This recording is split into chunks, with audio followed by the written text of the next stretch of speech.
Good morning, Ludington, Michigan. Sorry for the slight delay there. This is Steve Baisden coming to you live this morning. It is April the 3rd, 2022. We appreciate all of our listeners tuning in. We appreciate all the calls, all the messages, all the feedback that we get.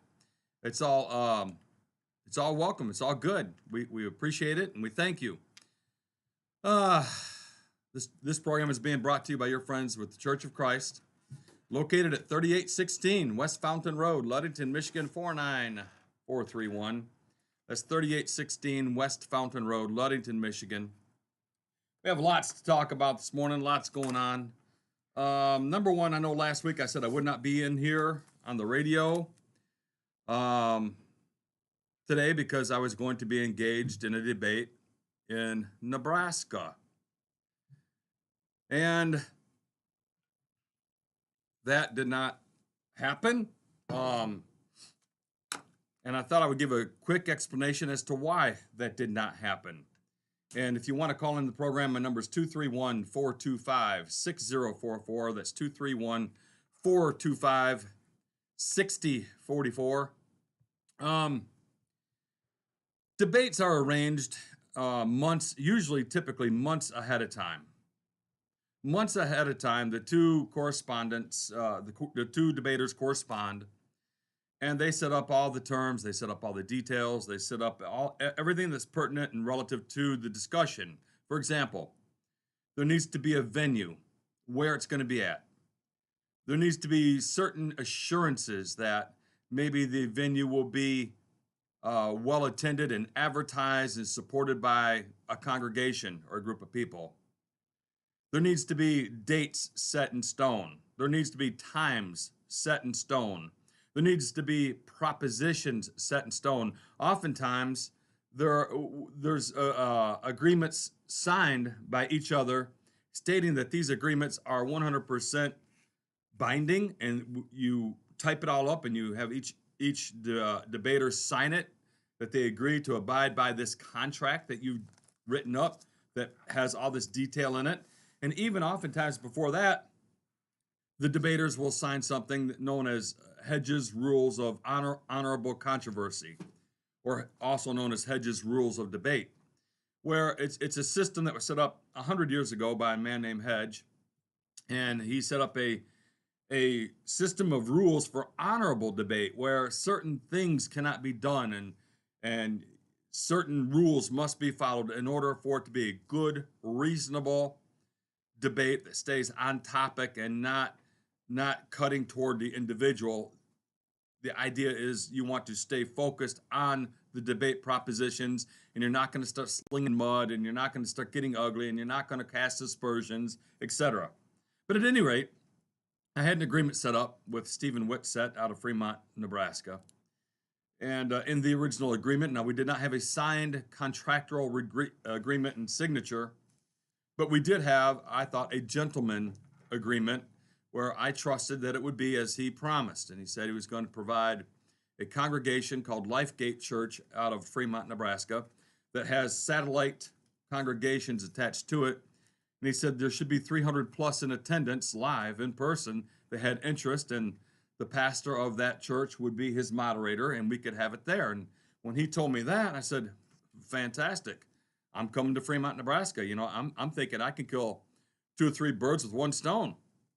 I'm thinking what I can do is I can teach them the truth on eschatology, the second coming of the Lord, and Bible prophecy, and at the same time teach them how to become Christians, because even though they call themselves a church and even though they say they're saved, they really are not. They don't know what they're doing.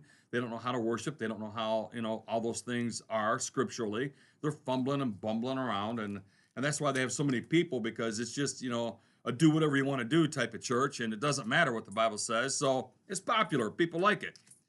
So I thought, great, put me in front of that audience. That's me all day long. Let's do it. Well, 5-6 weeks later, the venue changes without notice to me, without any, just, hey, it's going to be now at the Nazarene Church in Fremont. Ah, boy, okay. And by the way, that was one of my stipulations. It was my main stipulation, because the gentleman I was going to debate in my mind, had absolutely no influence. He's not a pastor anywhere. He says he's a teacher at some college, but it's some I think it's just some little internet online thing that he does with some people out of New Guinea or something. And he's a guy who wants to be recognized as someone, which is why he was chomping at the bit so desperately to debate me. I have a pretty well-known name out in certain communities of being an established minister, and he wanted to take me on, so to speak. So I had no interest in debating this guy. I mean, why should I travel to Nebraska to debate somebody in his living room and it's just me and him? That makes no sense. I've already done that with this guy in private many times for years, and I'm not going to travel almost 2,000 miles round trip to go to Fremont, Nebraska, to talk to a guy and his wife, his kids, and maybe one other, or maybe a good friend of his or something. I'm not doing that. That's ridiculous. I'm not spending all the expense, the time, the energy, everything that it takes to do this. I'm not going to do it. But when he said, "Hey, I got Lifegate Church," now I'm in. Great, wonderful. Well, that changed. Now all of a sudden he's got the Church of the Nazarene. Okay. So I'm thinking, all right, well, Church of Nazarene going to support it? Yes. They're going to advertise it. They're going to be fully supporting at their church. Their pastor will be involved. It will be announced. The people will be attending. There's an interest. Yes, yes, yes. Supporting. Yes. Okay. Well, I'll go to Fremont, Nebraska for 50 people. No problem. We'll go do that. Then that changes. Now it's at the Family Center. And I had to Google it. I found the Family Center. And the only way I could find the Family Center is by Googling in their address. And I found it. And it's a building there at the Baptist Church in Fremont, Nebraska. So I called them. My name's Steve Baisden. I'm coming in from Ludington, Michigan. I've prepared to be there for a debate at the Family Center. And I want to know if you are supporting this or if you're aware of this or what's going on. The secretary said, "Oh yes, we got you here. You're going to be in the room that has been rented." I said, "Excuse me?"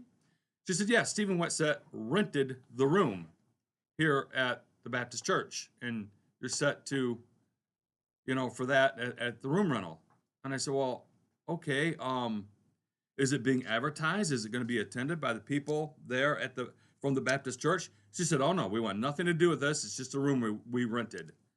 I said, "Will your pastor at least be there?" "Nope." "Oh, well, he might. I don't know. If he has an interest, he might. He might not. I don't know." Wow. Okay. And then the times change. We did have it originally scheduled to begin at 1 p.m.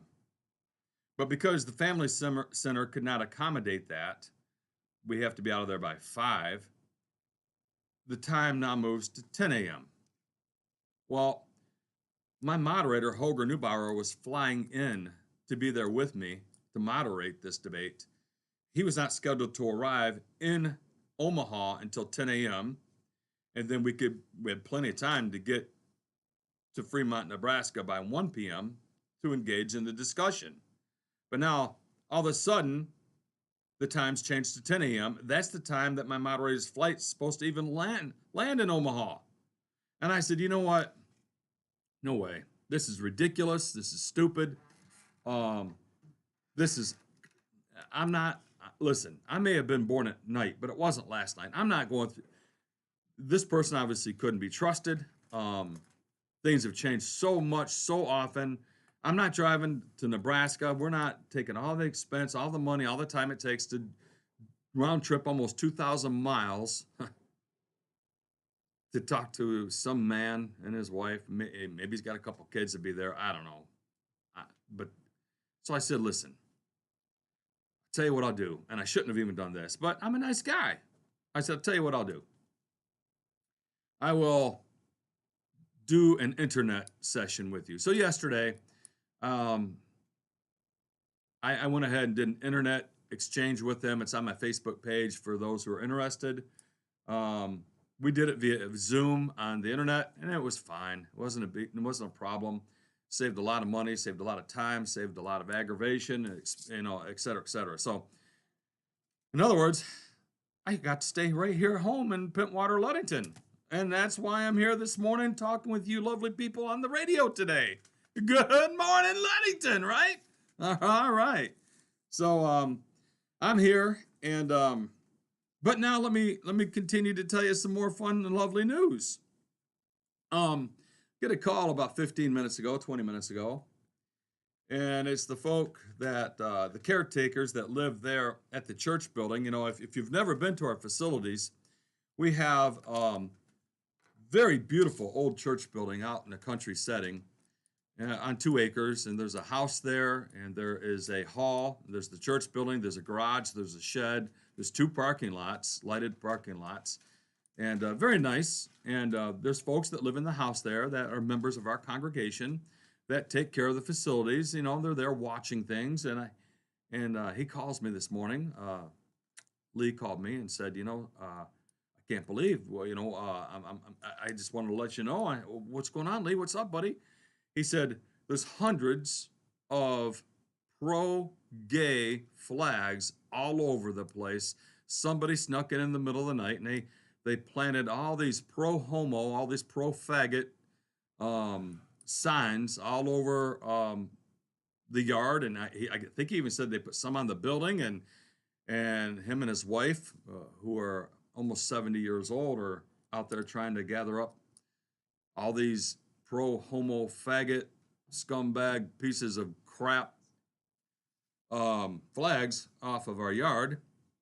And so, it goes to tell you, a radio program must be touching some nerves somewhere, huh? I told you, folks, we got people that listen that hate us. We got people that are sort of neutral. We have people that listen that love us. And obviously, these people, they love us. They they want to come to us, and they're seeking our support to use us as a.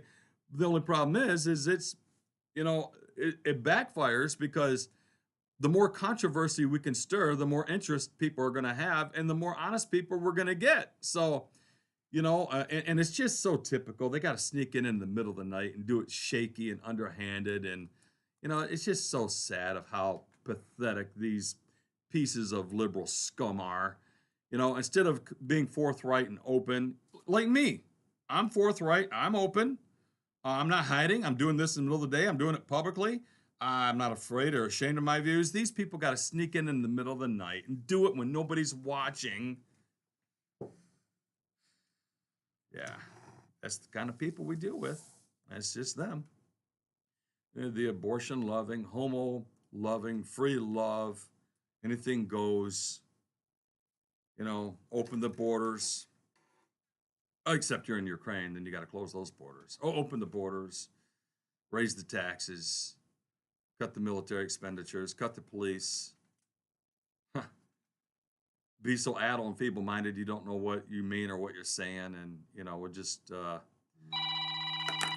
continue to wreak havoc in ways that are absolutely scummy and terrible. But good morning, live. You're live on radio with Steve. Go ahead, caller. Hi, Steve. I'd like to say those people that planted all that garbage on the property, I think you should have maybe called the sheriff and reported trespassers.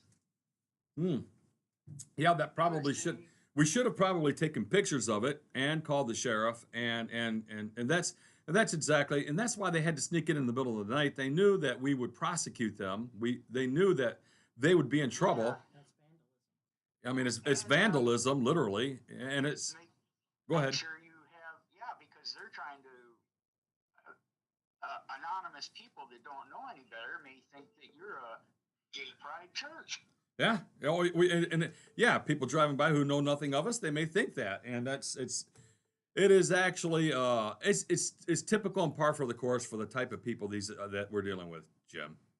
Yeah, maybe you should set up some video cameras, capture some license plates and faces. Funny you mentioned that, because that's exactly what we said we're going to do. So, and hey, if you want to come by and you want your picture taken, and just understand, okay, we will prosecute you, because we do not like this. We do not stand for this, and we don't like the shaky, underhanded, dirty ways that these people go about conducting their affairs.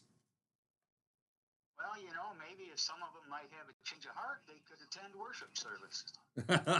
You never know, Jim. And And hey, if some of them are thrown in the clink, thrown in jail for a while, and maybe if they're subject to some of the homo activities that take place there, maybe they'll change their mind on that. I'm just saying, you know.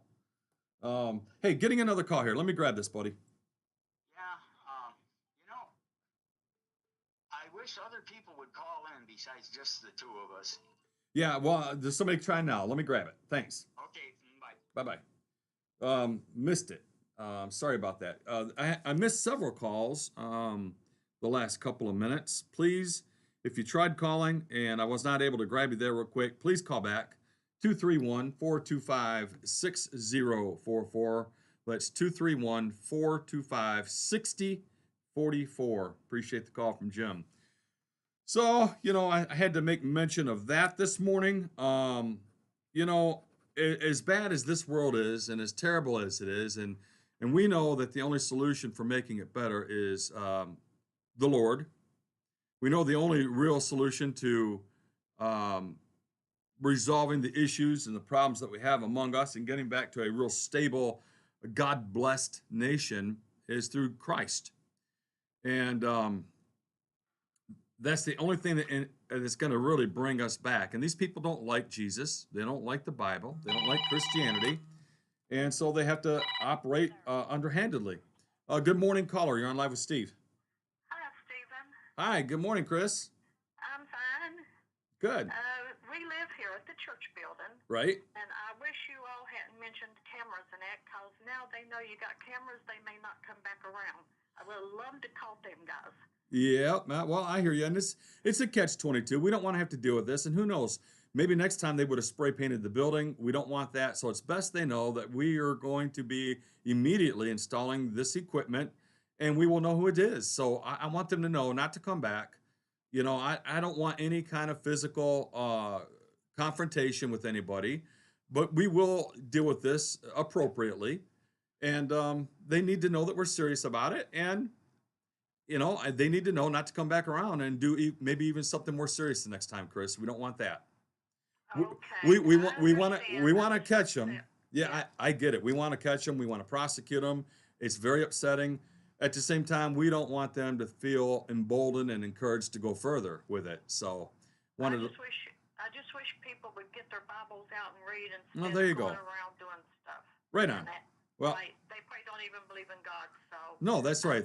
Yep. I'm wasting my breath. So I love you. Keep it up. Well, I love you too. Thank you so much for everything. You're welcome. Yeah. Bye-bye. Bye. Okay.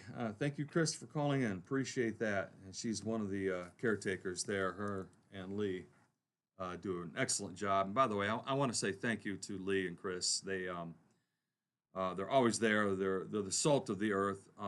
Just love you guys to death. Thank you so much for everything. All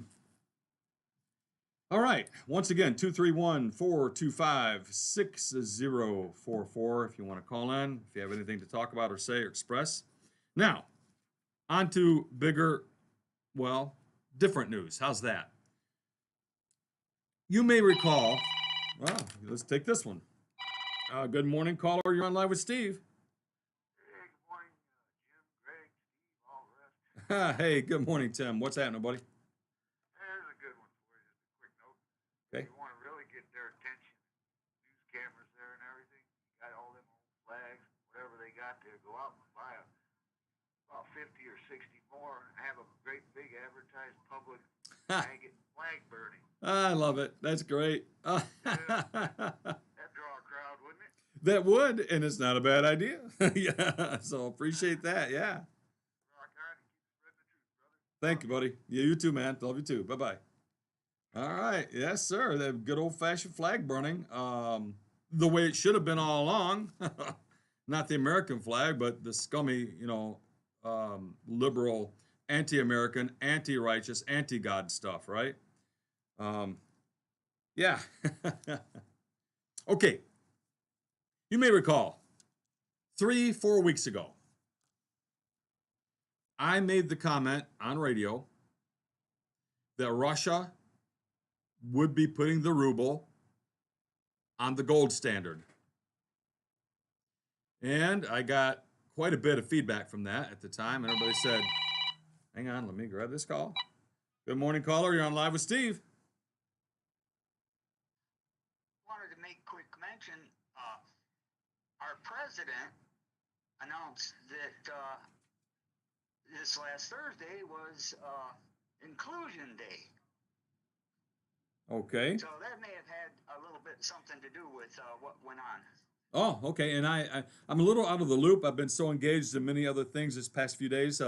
Enlighten me. What does Inclusion Day pertain to? You know, it's for all the gay pride people and stuff that they would be openly included into society. And Gotcha. Yeah. I sort of thought that's what it was all about. Yeah. yeah. Okay. All right. Yeah. Appreciate that. Thank you, Jim. Yep. Bye-bye. You know, and I could continue hammering this, you know, like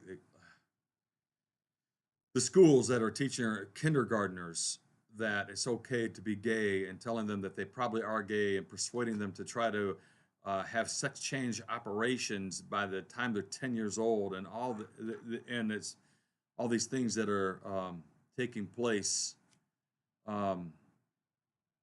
Friends, we're screwed up. We're in a mess.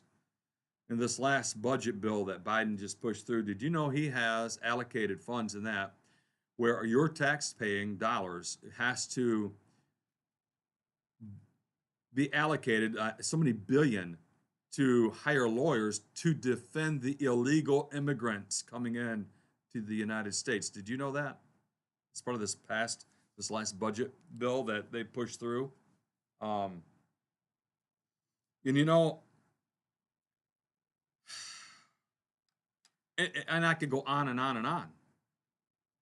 It just they're looking for the crash of the United States of America. They're out totally, completely, openly, 100% saying they're pushing for a new world order. There's going to be a new world order. There's going to be a new world government.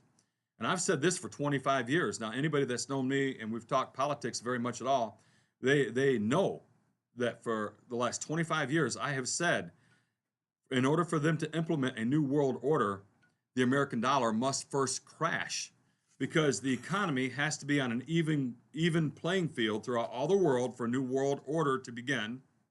And they cannot lift the third world countries up to our level. They can't provide all the people in Ghana, Africa, or Kenya who are living in mud huts. They can't give them bank accounts with new cars and condominiums to live in, and credit cards where they can go and buy 65-inch big screen TVs. That's impossible. But we have to be on the same level. So since they can't do that, since that is impossible, the only possibility is they have to bring us down. They have to crash our dollar so that it's one stable, consistent economy in every single nation.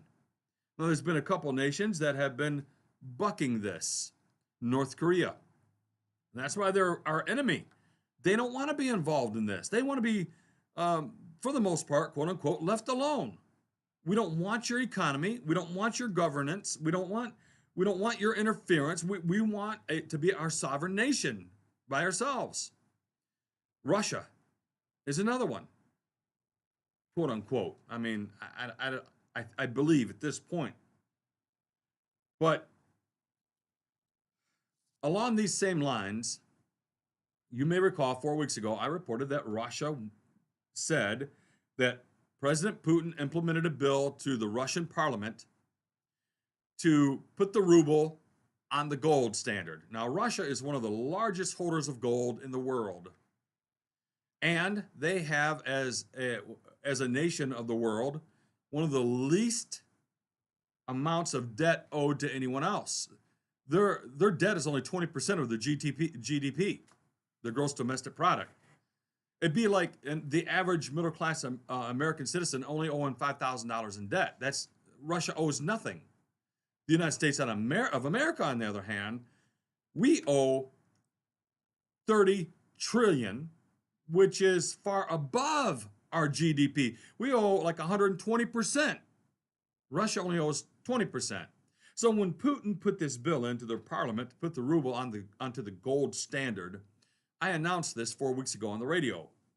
I had a lot of people calling me and talking to me afterwards saying, "Where'd you get your information? That's ridiculous. They can't do that. We're the ones who sort of rule the world economy, and the American dollar is the world standard. And if they did that," and I said, "Okay, okay, let's just wait and see." And I don't think I've mentioned it much until right now because it happened. They put the ruble on the gold standard like they said they were going to do. And now they're demanding payment, at least for their natural resources, in either rubles or gold. So if you're, let's just say, Germany or the Vatican or Poland, and you need their natural gas from their pipeline to supply your factories with energy to build product, to supply homes with heat, to do all the things you need to do, and natural gas is one of their primary resources for doing these things, and you rely upon that. Russia says, "No problem, we'll keep giving it to you, but we will only accept payment in rubles or gold." Huh.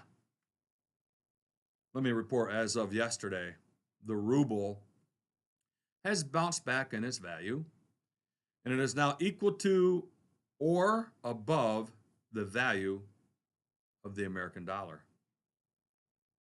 Did you hear that? The ruble had crashed. It had gone down. It had dropped like 70%. It was selling for quote unquote pennies on the dollar. People were saying it was done. The economy's crashed. We're killing Russia. Nope. Russia said, we're not going to let you get away with it. And I think this may have been in the cards all along. This may have been the ultimate checkmate move in this whole series. They're saying, "Look at our military, look at this, and they got us so focused in on the military stuff, and we're making all these sanctions. It's going to hurt them." And they knew exactly what they were pulling us into, this whole thing. Now they have their ruble backed by gold. Now let's just say you're France, and you need to import, let's just say, socks, and you need money to buy socks. Well, and a nation is saying, "Okay, we'll sell you the socks, but we're not going to take your French dollars. That holds no value. We want you to pay us in the American dollar or the ruble now. What would you demand payment in?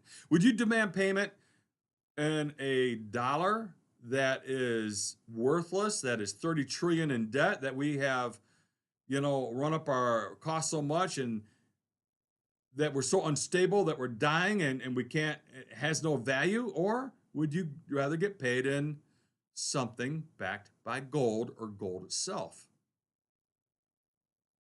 So if you're looking for socks and you're looking to buy socks, and the country you go to buy your socks from, they want to be assured they're paid for that good.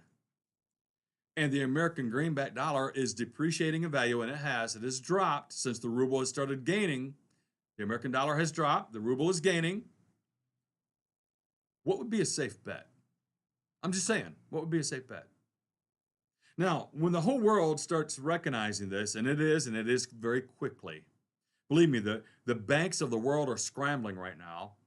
They're scrambling, and every time this has happened in the past, it's caused and created a war, a major conflict of some kind. And they're scrambling. Their whole economic system, their whole future, their whole everything is backed and based on the euro and the dollar, primarily the dollar. But now Russia has put the ruble on a gold standard. The banks will be going defunct because the dollar will be worth zero, because no one will accept the dollar for payment. They will all demand the ruble, and the ruble will become the world currency, bankrupting the United States of America and all of Europe and Australia, Japan, and everybody else who tries to cling to the worthless toilet paper dollar that we're using today.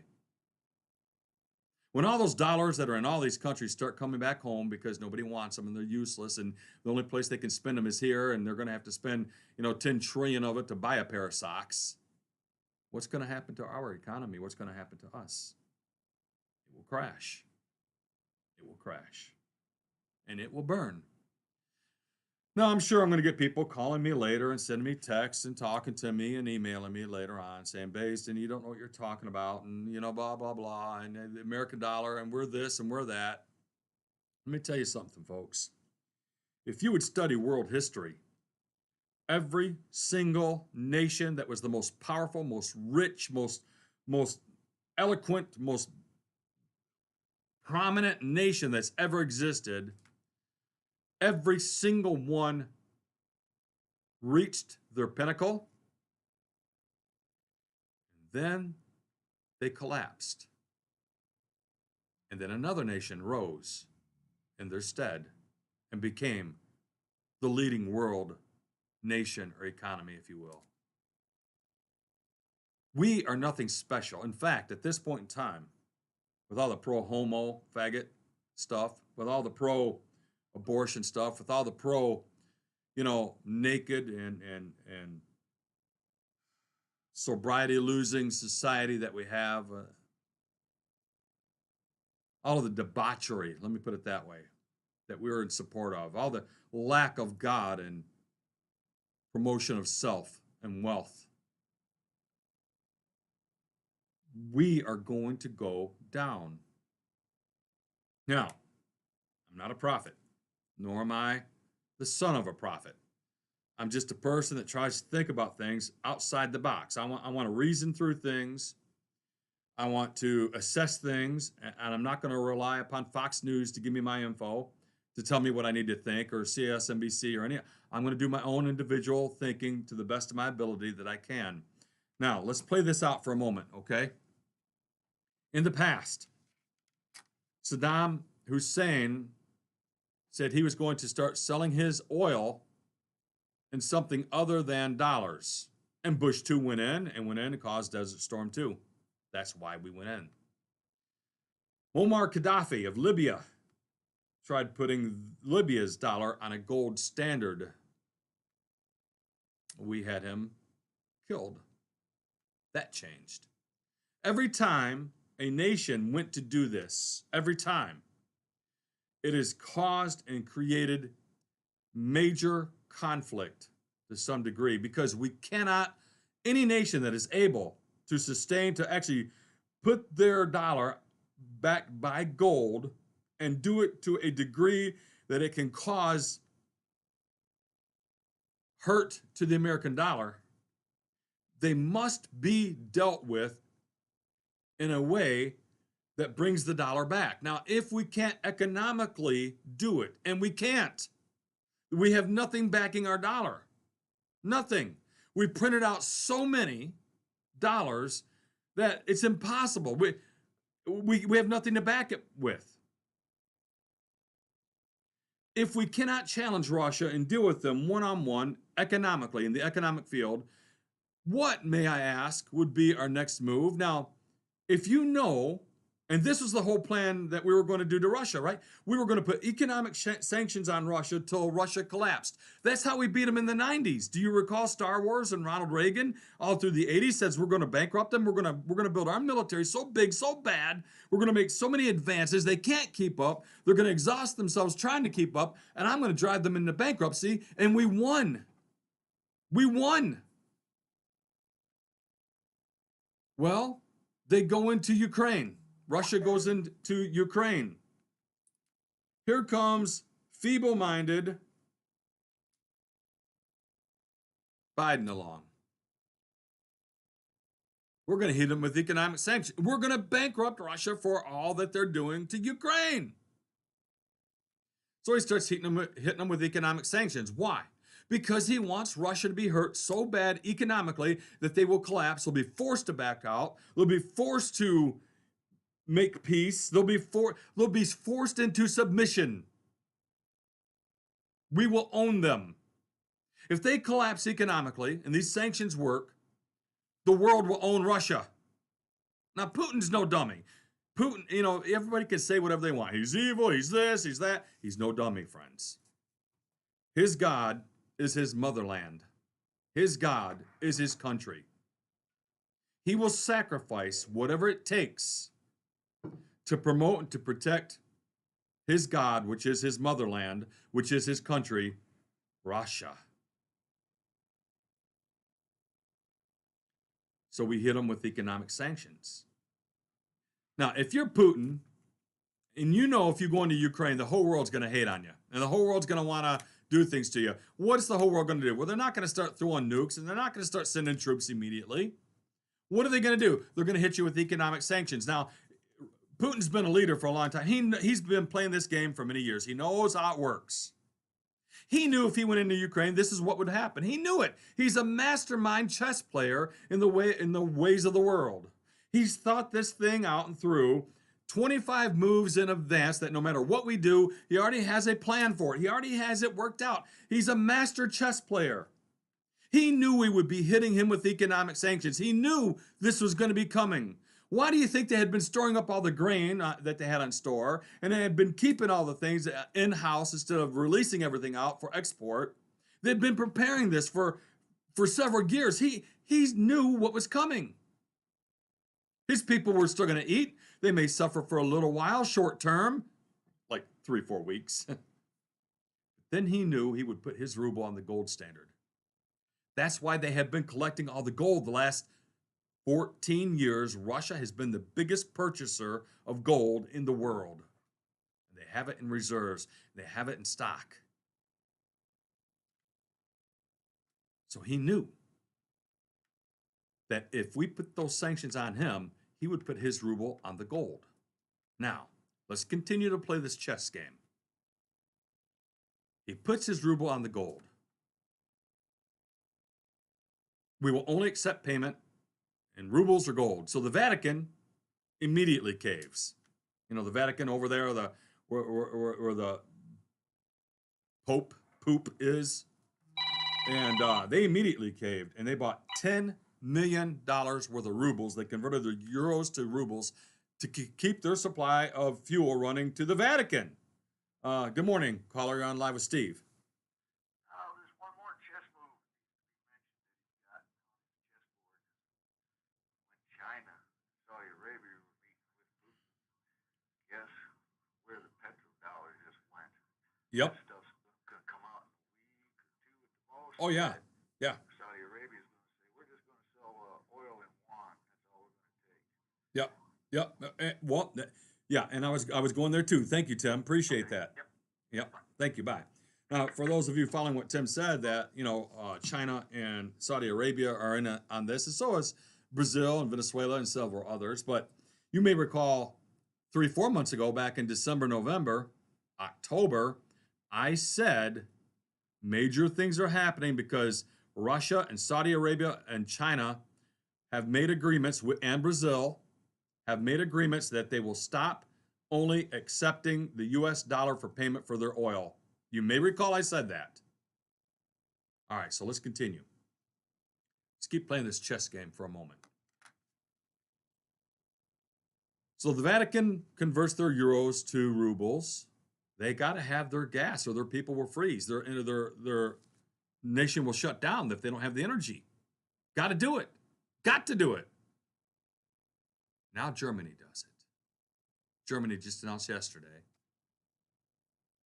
that they have to buy the Russian natural gas.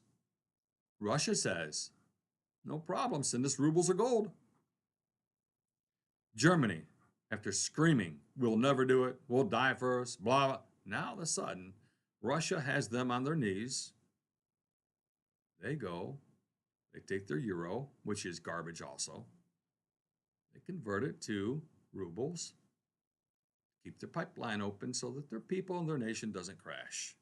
In the meantime, the American dollar is crashing big time because the euro is backed by the dollar as well. Huh. Wow. Now, you're Putin and you're playing this game. Right now, you're sitting back and you're smiling because it's going down exactly how you knew it would go down. And you're dealing with the fumbling, bumbling Kami Harris and Joe Stalin, mind numb imbeciles, and you're smiling. You got it made in the shade, baby. But you know it's not over. You know it's not over. You see, because what happens is when somebody gets caged or backed into a corner, is they're more violent then and they're more crazy then than they ever have been before. What's happening right now, friends, and most people in our nation are too ignorant to see it. We are the walking dead. Literally, we are the walking dead. When our dollar crashes, our nation will go bankrupt. We will be in poverty. Literally. We will be broke. Trucks will stop moving. Fuel will stop pumping. Groceries and farmers will stop farming. The dollar has no value. I can't grow it. I can't buy the seed. I can't buy the fertilizer. I can't buy the fuel. Even if I did, nobody can buy it because there's no dollar. No police departments. Why? If you're a cop and there's gangs on the street and you're not getting paid and you don't even have fuel to run your cop car, what are you going to do? All right, now I don't want to get into some Orwellian situation here, but let's stay on target. We will be broke. We will be bankrupt. Our country will be submissive then to whom? Who would we be? Who would own us then? Who would rule over us? Maybe the people that own the ruble and the gold? Maybe the people that just destroy. Maybe Russia would be the ones then that we would have to kneel to? Now, you're Putin. You know this is going down. You're smiling about it right now, happening exactly the way you knew it would. You're the United States of America. You're fumbling, bumbling Biden and you're Kami Harris. Oh, we can't let this happen. We have to protect our citizens. We got to do this. We got to do that. What can they do? We can't challenge them economically. They got the upper hand. They don't have debt. They got the gold. They're the ones ruling the roost economically. What can we do?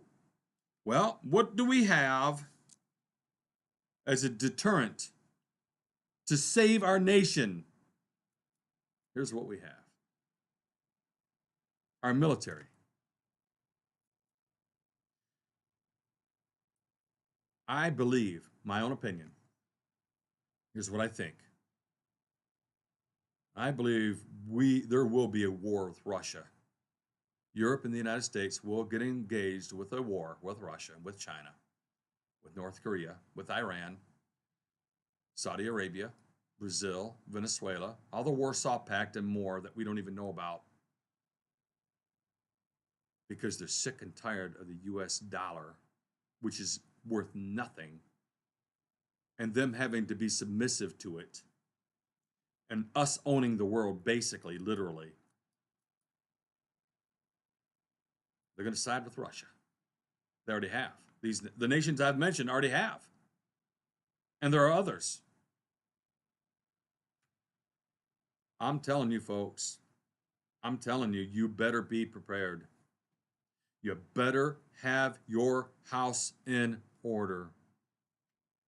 You better do it. You need to do it. And number one, you need to put God first. Numero uno, number one. I cannot stress that enough. You need to put God first. You need to honor Him. We need to bring Him back into our schools, into our society. Good morning, caller. You're on Live with Steve.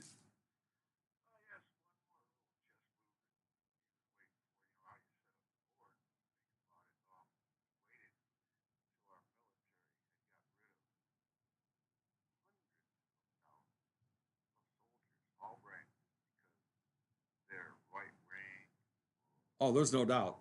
Yeah.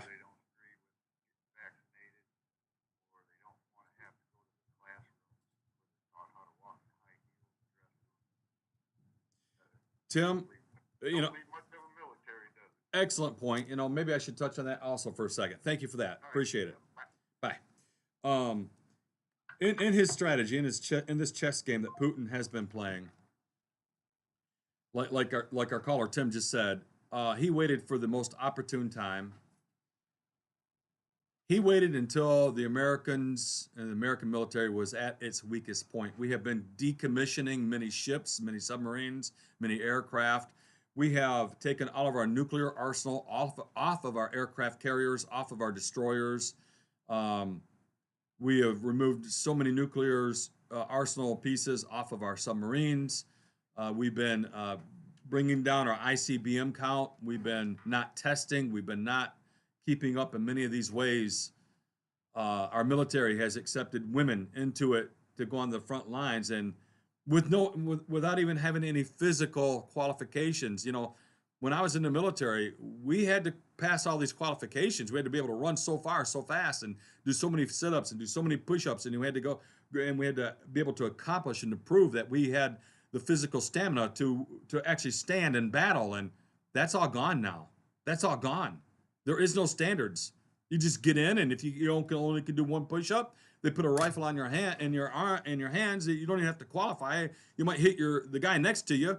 You put your lipstick on and you go to the front battle line, and you're going to be facing Russian troops. Now, by the way, the Russian troops that we see in Ukraine, they're just the backup guys. This is not even near that. It's not even the regulars. It's the old men and the young boys with no skill, with who are on the reserves list. That's who they've sent into Ukraine. Putin knows what he's doing. The equipment they're using over there is all antiquated. They've only used a couple of people's just to show just a glimmer of what they can do. We're at our weakest. They're at their strongest. They've been developing the hypersonic missile. They've been developing their new submarines and all their new technology. They just launched a satellite last week into orbit, and we don't even know what it is. We don't know if it's a spy satellite, if it's a war satellite, if it has missiles on it. We don't even know. They're doing all these things. We're taking ours away. They're doing theirs.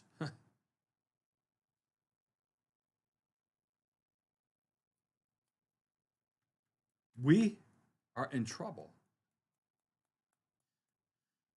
Let me take you to a time, folks, in the Bible when other people were in trouble. May I do that? Let's go back to Joseph in Egypt, way back to Genesis chapter 47. Let's go back to Genesis chapter 47. Now, Joseph interpreted the Pharaoh's dream, and the Pharaoh had a dream, that terrible dream, that they would have 7 years of feast and 7 years of plenty, and then they would have 7 years of famine and pestilence when there would not be any food available. So Joseph tells Pharaoh his dream. Pharaoh says, "What can we do?" Joseph says, "We need to store up 7 years worth of goods so we can survive the famine that's coming. We need to work hard during the 7 years of plenty. We're not going to waste it. We're not going to spoil it. We're not going to be frivolous. We're going to save it. We're going to store it up. We're going to stock it. We're going to be wise, and we're going to have it. So when the 7 years of famine comes, we will not starve." Pharaoh is so grateful. Puts Joseph in charge of everything, right? Well, the 7 years begin of the famine. And in Genesis chapter 47, let's begin verse number 13. Genesis 47, and the verse is verse number 13. Let me go there real quick. If you're on YouTube, I should have that up on the screen there for you. There was no bread in all the land, for the famine was very sore, so that the land of Egypt and all the land of Canaan fainted by reason of the famine. So the famine came just like Joseph knew it would. There's no bread for anybody. Verse 14. And Joseph gathered up all the money that was found in the land of Egypt and in the land of Canaan for the corn which they bought. And Joseph brought the money into Pharaoh's house. So you get the picture. All of Egypt, all of Canaan, all the surrounding regions, they have to come buy their food from Joseph, who has it stored up there in Egypt. So this first year comes of this famine. Joseph gets all the money. He gives it to Pharaoh, the land of Canaan, all the people in Egypt, all the surrounding nations. They come, they give all, they spend all they have to buy food, or they're going to starve. They have to have the food, so they spend all their money. Verse number 15. And when money failed in the land of Egypt and in the land of Canaan, all the Egyptians came unto Joseph and said, Give us bread, for why should we die in thy presence? For the money faileth. The money failed. The money faileth. For those of you who have big bank accounts, Merry Christmas. For those of you who are saying, oh, I got Bitcoin, I got this, I got that, I got gold, I got silver. You know what they have to do to get rid of Bitcoin? Flip a switch and it's gone. The internet goes down, it's gone. A government comes in and says, we're going to rule over it now, and it's gone. What about gold? You're going to spend it all, first little bit of the famine, and it will be gone. And even if you had it, if there's no food to buy, what good is it? Can you eat it? Can you eat gold? Can you build a house out of it and keep warm in the gold that you have? What good is it? Its value will cease to be in a situation like what took place here in Egypt 4,000 years ago. Verse 16. Joseph said, give your cattle, and I will give you for your cattle if money fail. So, money has no value? Nope. What will I take for food now? I want your cattle. Give me all your livestock. What are they going to do? They have to live. They brought their cattle into Joseph, and Joseph gave them bread in exchange for horses and for the flocks and for the cattle of the herds and for the asses. And he fed them with bread for all their cattle for that year. Verse 18, Genesis 47. When that year was ended, they came unto him the second year, said unto him, we will not hide it from my Lord, how that our money is spent. My Lord also hath all of our herds and our cattle. There is not aught left in the sight of my Lord, but our bodies and our lands. Wherefore shall we die before thine eyes, both we and our land? Buy us and our land for bread, and we and our land will be servants unto Pharaoh. Give us seed, that we may live and not die, that the land be not desolate. Joseph bought all the land of Egypt for Pharaoh, for the Egyptians sold every man his field, because the famine prevailed over them. So the land became Pharaoh's. Do you see what's happening here? Now, I'm here to tell you, folks, whether you like it or not, no matter how big you are, no matter how bad you are, no matter how much you have stored up, no matter what the circumstances, there may come in our eyes a situation in our very near future where our money fails. And what are we going to have then to sustain ourselves? What are we going to have? I don't have cattle. Got a couple chickens, a couple goats, got a couple German Shepherd dogs. When they're gone, what do I have? My family's starving. My family's hungry. We need to eat. We need to stay warm. We need help. None of our neighbors have anything they can help us with. The state's broke. The government's broke. What are we going to do? Like the land of Canaan had to go to Egypt, we're going to have to go to Russia. We're going to have to beg. We don't have any gold. We need food. We need help. Give me all your herds. Give me all your cattle. Give me, you know what? Those jet airplanes you're making over there, those, give me that maybe. Then a little bit later on, when that's depleted, we need help. Give me your land. Give me yourselves. You become mine. You become enslaved unto me, or you starve. Solomon would say in the book of Ecclesiastes, there's nothing new under the sun. I'm here to tell you, folks, as sure as my name is Steve Basden, there's nothing new about this scenario that we're facing now today. People say, well, there's nuclear weapons and there's modern technology and there's, and we're the greatest and it can't happen to us. And you can think we're so exceptional that it can't. You can think that we're so grand, and you can put your head in the sand and just pretend that none of this is happening if you choose. You can do all that if you want. But I'm telling you right here, right now, something big and something bad's coming our way. That's my opinion. That's what I believe. I don't think it's going to happen in 10 years. Do you? I don't think it's going to happen in 2 years. Do you? I think it's happening. It's actually in the process of happening right now. Don't you? And if you don't, what's wrong with your thinking? Why don't you? What I'm telling you right now is facts. The ruble is back on par with the dollar, and it will go far above the dollar. When the dollar's in fear of collapse, the only way they can try to save it is by means of war. Now, if we get engaged with Russia with war, how do you think that's going to play out? What do you think is going to happen? Will there be any winners? Is that what we're looking at? Or do you think maybe Putin has played this chess game so far ahead, he's got some other tricks up his sleeve versus Biden? Seriously?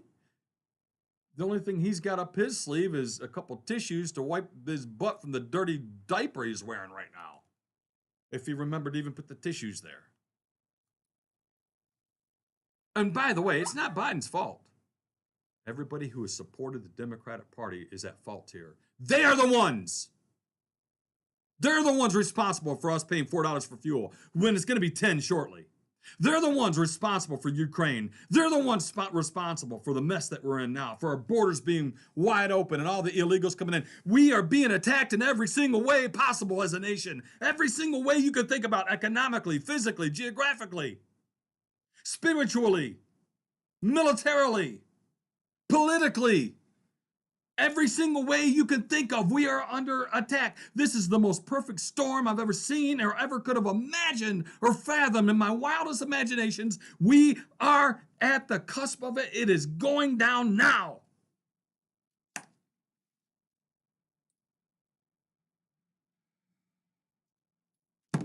I'm sorry. If you don't believe it, I'm sorry if you don't understand it. I'm sorry if you disagree. I'm just telling you what I think. It's all it's worth, my opinion. Take it or leave it. But I know this. I know God promised us, if we put him first, we'll see this thing through. We'll come out being tried by the fire, purified, protected, and blessed by our Lord.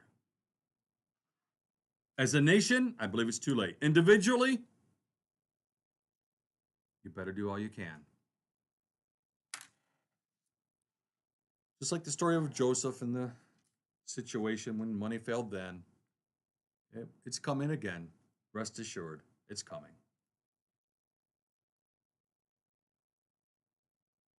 And if you're looking for the truth of the gospel of Jesus Christ and you want the truth and you want to put the Lord first, may I suggest going to the church that Jesus built? Jesus said, I will build my church. May I suggest that?